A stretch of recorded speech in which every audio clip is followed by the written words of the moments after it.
इमरान खान ने एक खाना नहीं खाया घर का अभी तक, पता है आपको? आज 557 दिन हो गए जब मैं और आप बात कर रहे हैं, एक खाना उस आदमी ने घर का नहीं खाया उस वक्त से लेकर अब तक। एक खाना उसने घर का नहीं खाया। आपको पता है आखिरी तीतर उसने कब खाए थे? आप एक लाए होंगे। मैं जिस दिन मुल्क छोड़ रहा था ना, मैंने उसके लिए रखे हुए थे 10 तीतर सुसी पॉटेड। अब सुसी तो बड़े शौक से वो खाता है और जो पहाड़ के टॉप पे होते हैं वो स्पेशल है। मैंने जब मैं वो एक जगह से गुजरा था मैंने वहां देखे भी थे। जी जी जी। तो ये मैंने सोचा हुआ था कि अगर अल्लाह ने उसे तौफीक दी, मेरे घर आ ही गया, तो उस वक्त तक तो 9 महीने नहीं हुआ था, किसी ने सोचा भी नहीं था कि मामला इस तरफ चले जाएंगे। मेरा ख्याल था सेटल हो जाएगा मामला, तो उसके लिए मैंने, लेकिन अब चूंकि मैंने मुल्क छोड़ना था, मेरे फ्रिज में वो पड़ा हुआ था, देसी मुर्ग उसके लिए पड़ा हुआ था, एक मग पड़ा हुआ था। अब सारी चीजें मैंने, कहते हैं उसको गीज को मग मैंने बड़ी दफा जिक्र किया, कैनेडियन जानते हैं उसको मग। मैंने एक, मेरे पास पाड़ा हिरन नहीं था, वरना वो भी मैं उस रात सारी रात मैंने लगा के खुद कुकिंग की। 2 मेरे साथ असिस्टेंट्स थे। मैंने कहा सुबह ये खान के पास पहुंचना है।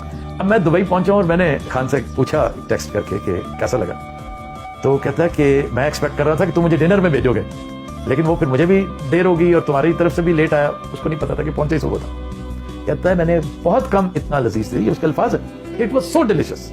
और बातों बातों में मुझे याद आया कि खान, जो बात अभी तुम कर रहे थे ना इमरान, जो मुझे आखिरी डांट पड़ी है ना खान से, देखिए खान प्यार मोहब्बत तो सबसे करता है, डांट वो किसी को सुनाता है। मुझे आखिरी डांट टेक्स्ट पे मिली, मुझे कहने लगे कि you sound very disappointed and डिसमेड। ऐसी बात नहीं करनी, तुम तो, अगर तुम घबरा गए तो फिर तो इसका मतलब है कि तुम्हें सुनने वाले सारे जो हैं वो भी घबराएंगे और परेशान होंगे। तुम मायूस लग रहे हो, मुझे आज मजा नहीं आ रहा तुम्हारे से बात करने। नहीं, पाकिस्तानी बड़े तगड़े हैं आफ्ताब भाई। मैं आपको सीरियसली बताऊं, हम लोग जाते थे ना सड़कों पे, गलियों में इधर उधर घूमते थे, हर बंदा पूछता था रोके की बनेगा। अब वो पता है, अब हर बंदा बताता है बनेगा।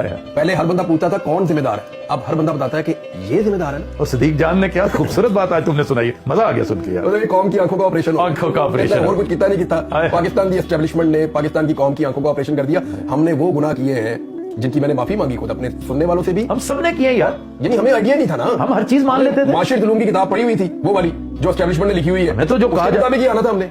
देखो ये वो फोर्स है जिससे ये महरूम हो गया। सर अब हम देखें ना, मकबूजा कश्मीर की हम बात करते हैं, मैं आपको सीरियसली बताऊं, अभी मैं अहमद फरहाद साहब का ट्वीट पढ़ रहा था। बड़ा बाकमाल आदमी, बहुत जबरदस्त इंसान अहमद फरहाद साहब।